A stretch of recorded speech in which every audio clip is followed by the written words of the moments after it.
I'm Kelly Jennings, CEO of Powerband Solutions. Powerband is a cloud-based provider of auction, inventory, and finance solutions that make buying, selling, and financing vehicles more efficient. Powerband Solutions trades on the TSX Venture Exchange symbol PBX and on the OTCQB symbol PWWBF and on Frankfurt symbol 1ZV. For more information, please visit us at powerbandsolutions.com. You're listening to HowStreet.com radio, available online at TalkDigitalNetwork.com. Welcome to HowStreet.com radio, the online source for market opinions. Here is Jim Goddard. My guest is Ross Kay, home ownership consultant at wealthyhomeowner.ca. Welcome back to the show, Ross. And thanks for having me back, Jim. The Canadian Real Estate Association is saying they expect a 0.5% drop in Canadian real estate activity in the new year. Is that going to be an accurate figure? Oh, my word. Canadian Real Estate Association. Okay, so you're skiing down a mountain. And someone tells you all of a sudden you're going to start skiing back up a mountain. Now, I think as I'm heading down the mountain, as I'm picking up speed and going quicker and quicker, and I look ahead, and I don't see another mountain in front of me, I'm pretty much sure that I'm not going to start going back up again. And what you just asked me, Jim, is exactly what you'd be telling that skier.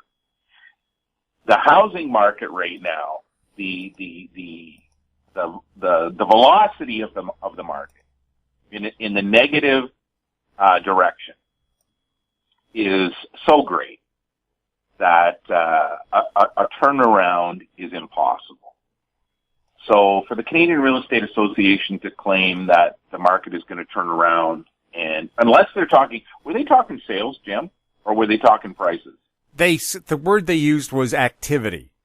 Activity. So of course they cloud they let the illusion be perpetuated across the nation. We're down already to around, they're going to end the year around 410,000 sales, of which in reality there's only about 380,000 that actually took place. In other words, there were only about 380,000 homes that were sold for the 410 sales that they're going to report. It's very possible that even this slow pace of sales will continue next year, and it could only be a 5% variance. In other words, the market could only get 5% slower. I don't think that anybody, a child looking at the graph could basically make that same comment. And that really is not relevant to the discussion here at all. What's relevant is prices. What's relevant is where the market is headed. And that's really what the public needs to understand. The Canadian Real Estate Association is discussing. When the Canadian Real Estate Association today you have to understand, Jim, the amount of effort the Canadian Real Estate Association put in to being able to say home prices in November decreased 2.9%. The Canadian Real Estate Association so badly does not want to say that 3% number. They want to keep it at 2.9. They would go 2.99 if they had to, Jim. But they want to keep it below 3. Because all of a sudden when you say 3, that's no different than raising the price. Why they don't list houses at the 0, they list them at the 999. The mindset of people changes.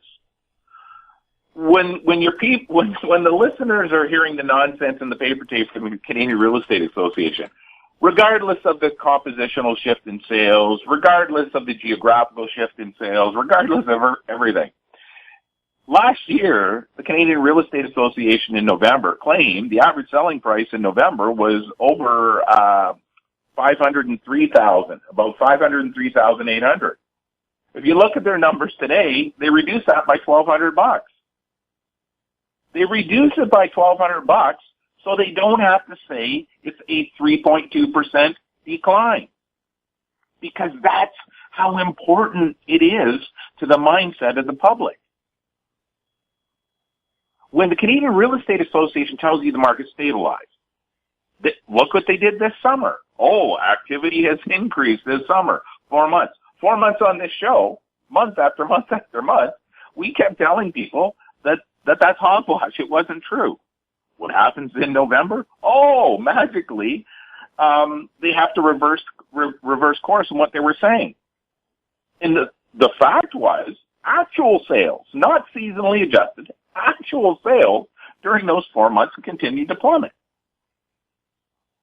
So when you hear a real estate association even talking the words balanced market, stabilized, a little change, or very little change is going to happen, those are all words and techniques that they have developed over the last 40 years to steer the Canadian consumer into buying a home.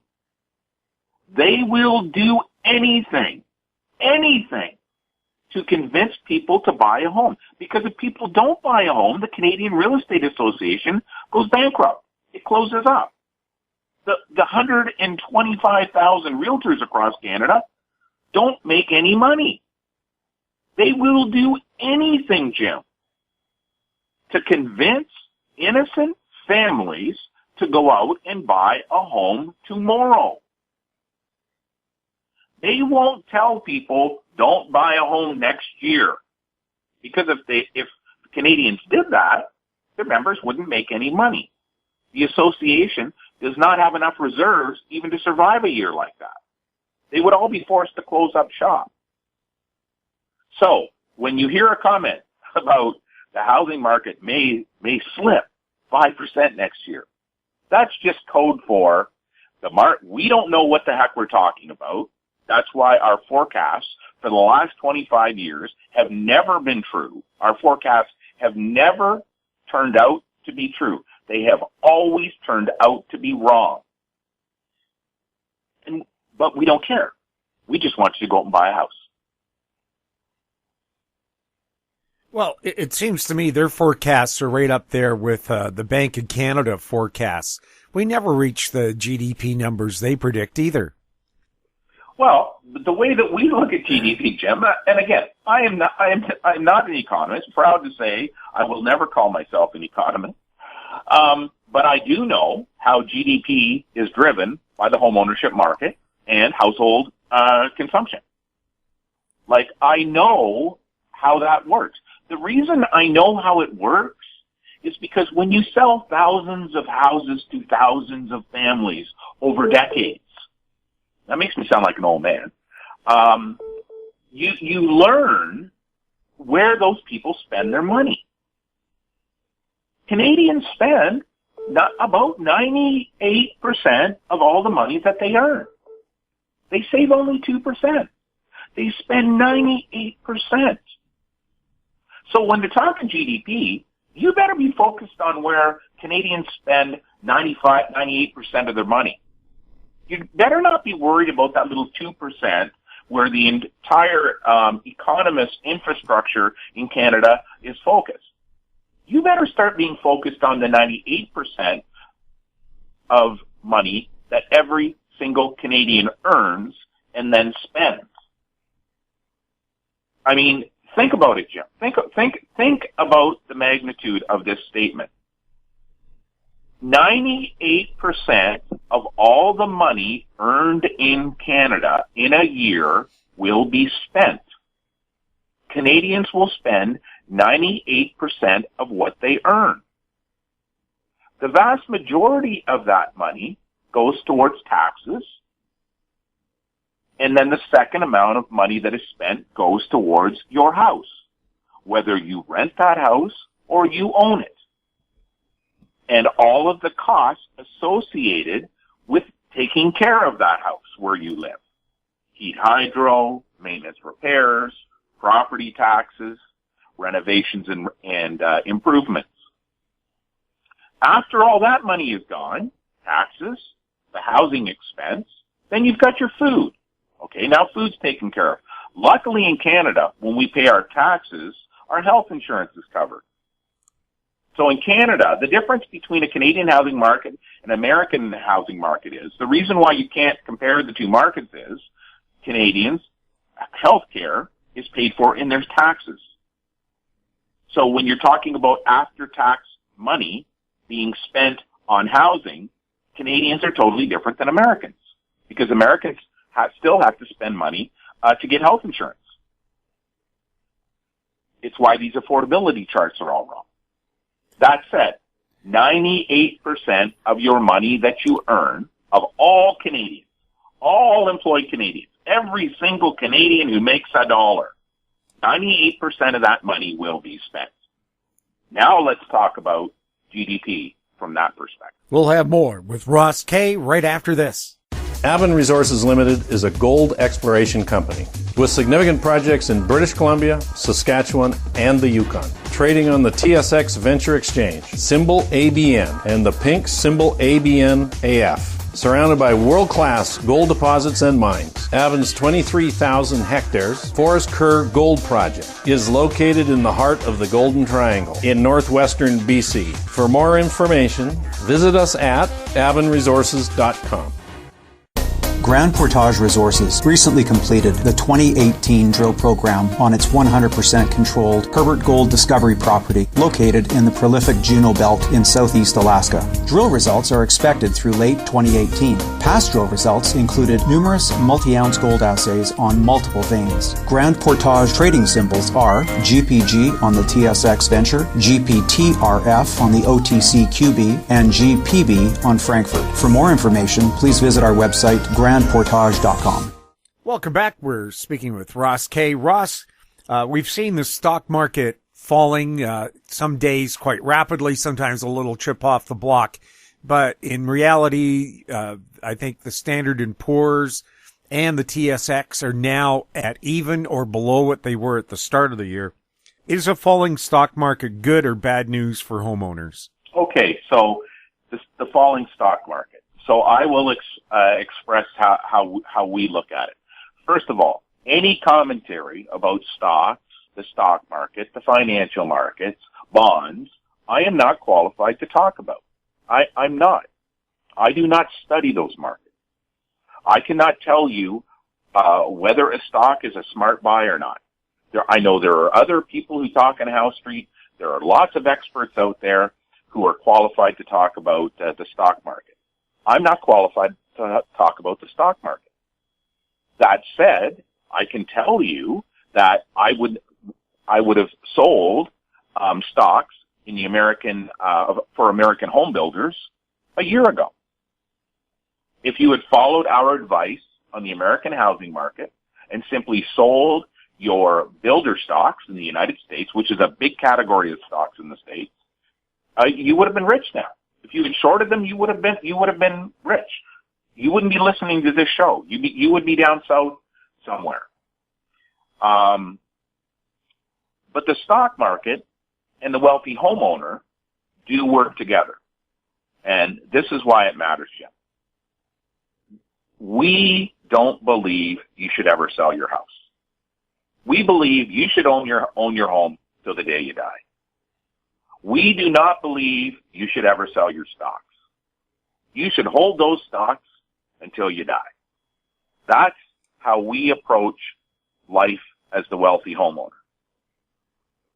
All we're looking at with the stock market is how cheaply we can buy stocks that produce a dividend. That's all we care about, Jim. Today, the Dow Jones, before we came on the show, was down 500 points today. Everybody's whining and complaining. All these financial guys are whining and complaining on television, on the radio, about the stock market decline. They're all trying to come up with answers why it declines. We don't care. All we care is, can we buy bank stocks in Canada for less money today than we did yesterday? The dividends aren't going to go down. We look at the historical trends of the dividends. Let some expert in the dividend market make these decisions for you. And those historical trends in the dividend-producing stocks that we would suggest people use as part of an effective home ownership strategy be the ones where for a couple of decades the dividends have never decreased. The reason that matters to us is because we tell people that you should be buying dividend-producing stocks when the price of those stocks is the lowest. We tell people, as part of your home ownership strategy, you should be purchasing dividend-producing stocks over the course of the entire length that you own a home. If you're going to own a home for 40 years, for the first 25 years, as long as you have a mortgage, you should be purchasing dividend-producing stocks. Why? Because as time goes on, you're never going to sell those stocks. You don't care about the so-called yield, which takes the dividend that you earn in the year against what any gain in the stock is made. We don't care about that. If you can buy a stock today that is giving you, you spend $100 in a stock and it'll give you $5 a year in a dividend, we don't care. We're going to tell you never to sell it. Because 20 years from now, that dividend could be $10. You only paid $100 for the stock. We don't care what the stock is worth later. That's the exact same approach that we take towards the house. We don't care what your house is worth long term. Now, we're going to tell you the reason we say buy a house like you'd buy a dividend-producing stock is, that means you're going to buy the house at the lowest price point possible. The difference between a dividend-producing stock and a house is, with a house you can time the market, with a dividend-producing stock you cannot. Now, if it's a bank stock, you can probably have a general idea whether the value of the stock is going to go up or down because it's going to be tightly correlated to the housing market. So as the housing market is correcting, we expect bank stock prices to fall. At the same time, the dividend won't decrease. That means for every $100 I invest, I'm going to increasingly get a higher and higher return on my money. The beautiful thing about today is we also have our TFSAs available, tax-free savings accounts. Can you imagine the glorious opportunity the millennials that are being told all of these stories about affordability? You've got it so bad. You've got the job movement so bad. This is so bad. This is so bad. All this negativity this next generation is hearing. When we look at it, we think, wow, this is opportunity. Because even if your house doesn't increase $1 over the next 25 years, you buy a house today and it's worth exactly the same thing 25 years from now. Now, we know it's not. It's going to at least go up with inflation. So let's say it goes up with inflation, but, maybe we won't. It's just worth exactly the same. You also have a tax-free savings account. And if you use that properly in conjunction with your mortgage in your home ownership situation, and you treat the two things exactly the same by using dividend-producing stocks in your TFSA, your wealth, by the time you're 25 to 40 years from now, is going to be staggering compared to what your parents were forecasted to see in their lifetime. Staggering difference in wealth. And that's claiming the house doesn't even increase in value. If the house increases in value, it's a mega windfall. It's all how you look at things, Jim. And I think that's the hard thing when we see the commentary about the stock market today. That was before I turned it off to come on the show today. A 500% decline in, if Royal Bank of Canada share value drops $10, to us, that's an opportunity because the dividend is going to return a higher return for us immediately when we buy it. And over the long haul, that return is going to get higher and higher and higher because we're buying that stock at a lower price. We're never going to sell it. We will hold on to that stock till the day we die and pass it on to the next generation. All we care about is the dividends that it produces. That's the exact same thing that how we approach the house, Jim. How we approach home ownership. We don't care what the house is going to be worth 25, 40 years from now. All we care is how much financial power it is going to provide over the next 25 to 40 years. We're never going to sell it. We're going to leave it to the next generation. And a properly structured home ownership lifetime of ownership, that is the beautiful part of our program. That's why it's so awesome. It's why there's no negativity from us as we're talking here, other than pundits, economists, academics, realtors making comments about the housing market that cause you to buy at the wrong time. We want you to buy at the right time. Today's declining stock values simply means within a TFSA, your opportunity for getting a higher return via a dividend increases. Forget about selling the stock. Forget about the yield because you're never going to sell it.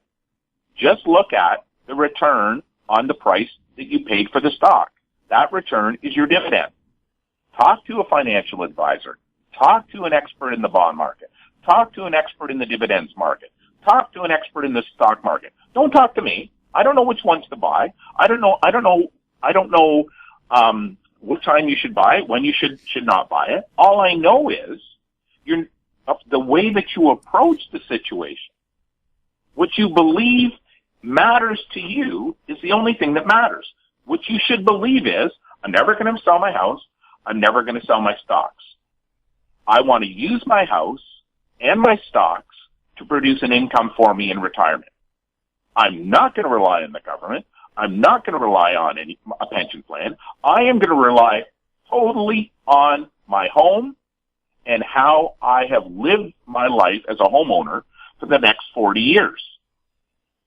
And if I do that properly, it doesn't matter what my house is worth. It doesn't matter what the stocks are worth, because I'm going to be generating a monthly income through the structure that I have lived as a homeowner for my full retirement, Jim, the full retirement. We'll have more with Ross Kay right after this. Hi, I'm Douglas Mason, President and CEO of Magnum Gold Corp, MGI and the TSX Venture Exchange. A 2015 drill program on the LH property intersected several high-grade gold intersections, including 11 meters of 20.66 grams per ton gold. Additional drill targets on the LH property have been identified by a 2018 drone airborne magnetic survey to further evaluate a pyrrhotite-enriched gold-bearing system. Please visit our website at magnumgoldcorp.com. Don't miss out. Stay informed. Receive the HowStreet.com weekly recap with thought-provoking podcasts, radio, and articles delivered to your inbox. Sign up for the HowStreet.com weekly recap on our homepage at HowStreet.com. Welcome back. We're speaking with Ross Kay. Ross, property taxes are again making headlines in BC, and it seems to be repeating a pattern you warned about in the past. Are we seeing that dangerous pattern again? It's called a pattern for a reason, isn't it, Jim? I mean, that's a hilarity in that in this discussion. Your property taxes increase and decrease in a pattern, depending on the category, the price category of home you own. Your pattern of property tax change is going to be different. It's also going to be different in the municipality that you live in. I'll explain it this way. We have warned on this show for over 2 years that foreign owners were going to have their property taxes subsidized by first-time buyers Canadian first-time buyers in Vancouver. that woman from Huawei who was charged, her property taxes this year are going to be supplemented by young Canadian families struggling to make their mortgage and their electricity and their heat and their property tax payments each and every month. Those foreign owners are going to benefit from that. Why? Because the condominium prices were claimed to have been increasing during all throughout 2017 and the early part of 2018 as a result of a $37,000 boost given to first-time buyers by the BC Liberals on their way out. That boost inflated, caused more house price illusion to take place in the condominium, the low-priced condominium market. It was an immediate $37,000 boost.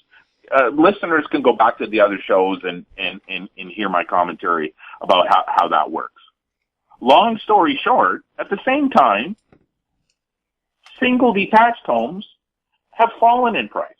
And in some areas, for the worst quality of single detached homes, we have decreases of over 30%, meaning the owners of those properties will see a 30% or more decrease in their property taxes, while the innocent young Canadian family who purchased one of the most affordable condominiums in the city will see probably a 10% increase in their property taxes.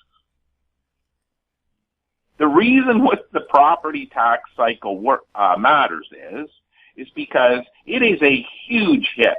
It's not as bad in Vancouver because Vancouver property taxes, Jim, are ridiculously low. Vancouver property taxes, it just doesn't make any logical sense.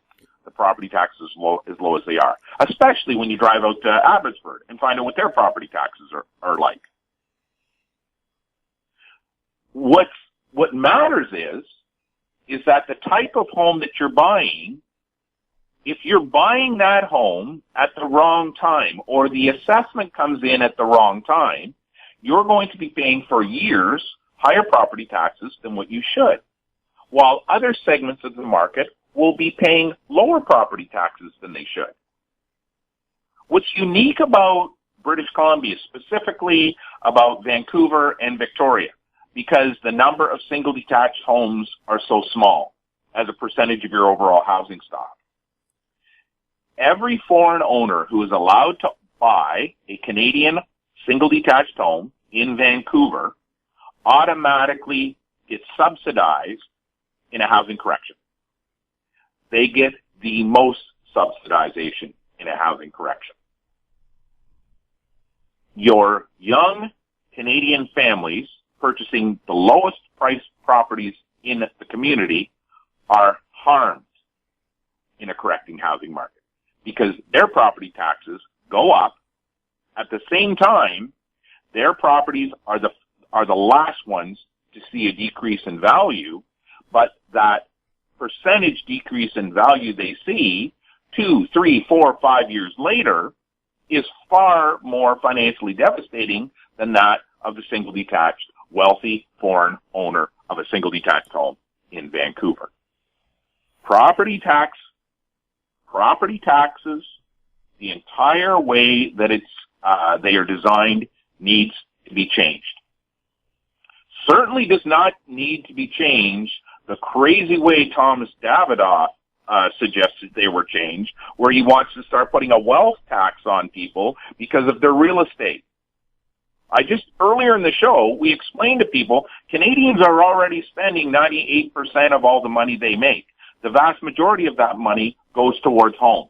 The vast majority of that money supports the house, the roof over your head. And Ross, in Vancouver, the NDP government is putting a wealth tax on homes worth $3 million and more. And who knows what that house was actually worth when it was bought and whether the people who live in that house can actually afford to pay this extra so-called school tax, which we know is not going to schools. Right. Now, I will say though, Jim, in all fairness, because Vancouver property taxes are so ridiculously low that those people should have no problem paying that higher property tax. Okay? Yes. The truth of the matter is their property is now worth, in your example, over $3 million. That property is now worth $3 million. The government already has policies in place that you don't have to pay that extra property tax. The government will allow you not to offset those increases and for you just to bank that money, the amount that you owe, with the tax department. You won't have to pay those taxes until you actually sell the property. So these financial hardship complaints are not based on how you can strategize to work around these increases. Look, if your municipal government does not allow enough housing stock to be built, or the type of housing stock to be built, and it artificially gives you a financial benefit because you own a single detached home for the sake of the argument, that's not fair to everybody else who lives in that community. Now, I also don't think it's fair that an older couple who wasn't thinking about these things 40 years ago is now labeled with higher property tax. But the good thing is they don't have to pay them anyways. They can just use the existing strategy that the government offers, where you can just defer paying those taxes until you sell the home. And Ross, we'll pick up more on that when we continue this conversation next week. Ross, thanks a lot for being on the show. Hey, thanks for having me on. My guest has been home ownership consultant Ross Kay from thewealthyhomeowner.ca. If you have any questions for Ross or any of our other guests, you can send them to info@howstreet.com. I'm Jim Goddard. Best of the season. Comments made on HowStreet.com radio are an expression of opinion only and should not be construed in any matter whatsoever as recommendations to buy or sell any financial instrument at any time. Available online at TalkDigitalNetwork.com. HowStreet.com radio is a production of HowStreet Media Incorporated.